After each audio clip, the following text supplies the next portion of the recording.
Italian Football Podcast. So what does this mean for Pioli? This is the big question now. There's a lot of Milan fans now, I would say the majority of Milan fans who are Pioli out. Some of those believe Pioli should be sacked immediately. Some of them believe, most of them, almost everyone believe this is it for the season. Just let Pioli see out the season. He has to go at the end of the season. Where do you stand on Pioli? If Milan go out now as expected, do you sack him right away, or do you let him see out the season and sack him then, or do you keep him? What do you do? I think at the end of the season, he will have been at Milan for 4.5 years. And I think 4.5 years is a very long time. And I think Pioli has overachieved. No one can say that he has failed looking at his tenure in charge. Look at what happened when he took over, and look what he leaves. He leaves a club that was in no man's land when he took over, and he brought them back to the very top of Italian football, winning a league, playing in the Champions League. But I think the journey has run its course at the end of the season. I think it's time to move on. I really think so. I think he will always be remembered as someone who brought Milan from the wilderness back into the light in very difficult circumstances. But I don't see how Milan can challenge or win the Scudetto with Pioli, or reach, to take that next step that Milan want to do. Because this is no longer a Milan that is going through a banter era and trying to return back to the champions. No, they're there. They're a top 4 side. They're once again at the top of Italian football. What they need is someone who can take what's built there and take it to the next step. And I just don't think that Stefano Pioli, after 4.5 years, or however how long it will be in June, is the right man to do that. And I think after that long time, it's also good to change a little bit, because it's quite a long time in football.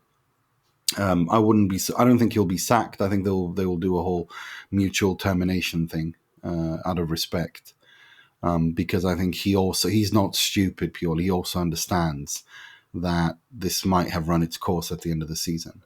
That being said, yes, if he doesn't, even if top 4 is in risk, then yeah, he could be sacked. But I don't think top 4 will be in risk. I think Milan have what it takes to finish in the top 4 in the Serie A. Absolutely. But yeah, if top 4 is a risk, he has to go. It's as simple as that. And the question then becomes, who do you bring in? Okay, you want to bring in Antonio Conte? Great. But Antonio Conte, again, stays there for 1-2 years, wins you a trophy, then sets the entire house on fire and walks out and blames you for it. But that's just how it works with Conte. That's just how it works. Do you bring someone like Maurizio Sarri? Personally, I think Maurizio Sarri, as I've been saying for a couple of years now, I think he is the natural continuation of Pioli to take it to the next step, and also plays the kind of football that Milan want to be associated with.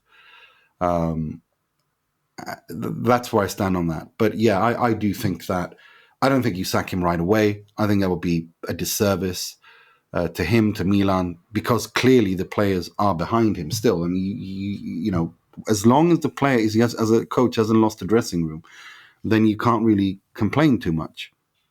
I think for Milan, they were in the group of death. What they will be kicking themselves over is the fact that they could have not just qualified, but won the group, given how the games looked and how things played out. But due to immaturity and stupid behavior by key squad members who just squandered it, they didn't. But it's not a failure, because it was the group of death. But it would be an immense failure if Milan don't make it to the top 4. But I think they will. So I think you don't overreact. I think that's it for Pioli at the end of the season. Yeah. Now, even if they go through, which is unlikely, very unlikely. I think that he's taken Milan as far as he can, and I think that really Milan haven't. After winning that Scudetto, okay, they got to the semi-final last year in the Champions League, but this isn't a team that's been improving, has it, over the last year and a half? Can we really say Milan have improved over the last year and a half? I don't think you can. I think they've been taking steps back this season. Certainly in Europe, they've taken steps back. They got to the semi-final last year. This year, they're about to go out in the group stages, possibly finishing bottom of the group. And also, they shouldn't even be in the Champions League this season. Let's remember that. They didn't qualify on merit. They finished fifth. On paper, they finished fifth. They only qualified due to what happened with Juventus, which wasn't based on what Juventus did last season anyway. So they did not deserve. They should not be in the Champions League this season. So Pioli's also got away with that one. Otherwise, maybe he sacked at the end of last season. No doubt. So and they're not doing well in Serie A either. They're 6 points off Inter already. Their last 8. I mean, look at their form. This isn't a one-off. Their last 8 games: 2 wins, 2 draws, 4 defeats. Their form is really bad. If you disregard the PSG game, their performances have been terrible in the last weeks. They fluked the win against Fiorentina at the weekend. Fiorentina did not deserve to lose that game. In fact, I would say Fiorentina deserved to win that game. They missed chance after chance in the second. So none of this should come as a surprise. This wasn't just a one-off. Also, if you look at their form in the Champions League, I mean, 5 games this season, they've won 1 game in the group. Then if you go back to last season, I mean, the 2 games against Inter, then you had 2 wins in 6. So they've got 3 wins in their last 3 wins in their last 11 games in the Champions League, if my maths is correct. If you go back to the knockout stages of last season, they won 1 game in the last 16, 1 game in the quarterfinals. They won none of their 2 in the semis. So that's 6 games plus 5. So 3 wins in 11 games. So, this isn't the performances of a team that you can say, look where Pioli's taken them. That's average, poor really on paper. I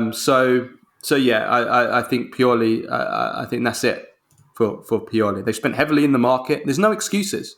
Like I said, you can't blame the injuries either. They had 9 of their 11 starting the game last night. The injuries have affected them, no doubt about it. But you can't use that as an excuse. Dortmund lost one of their players during the game as well yesterday. They've spent so heavily in the market. The players that they've brought in haven't really given them any extra depth either. I think that is it for Pioli. I think that's it. I agree. And I think it's only right, given that it's been such a long time. And if you look at it, again, he will be remembered as a Milan hero because of what he did. Look at where he took them, where they were, and look at where he leaves them. Look at winning the Scudetto as a surprise. Nobody expected that. Semi-final Champions League, fantastic achievement. He's done really, really well. But all good things come to an end. And I think if Milan want to continue this project, I think it's time to move on from Pioli, but not do so until the end of the season. Yeah, I agree. And also in some ways, it's natural as well. Things go stale, even with the greatest managers. Yeah, that's just what happens. It just happens. It's just life. It's just what happens in life. You lose your impact that you have on the squad, and so there's no disgrace in that either.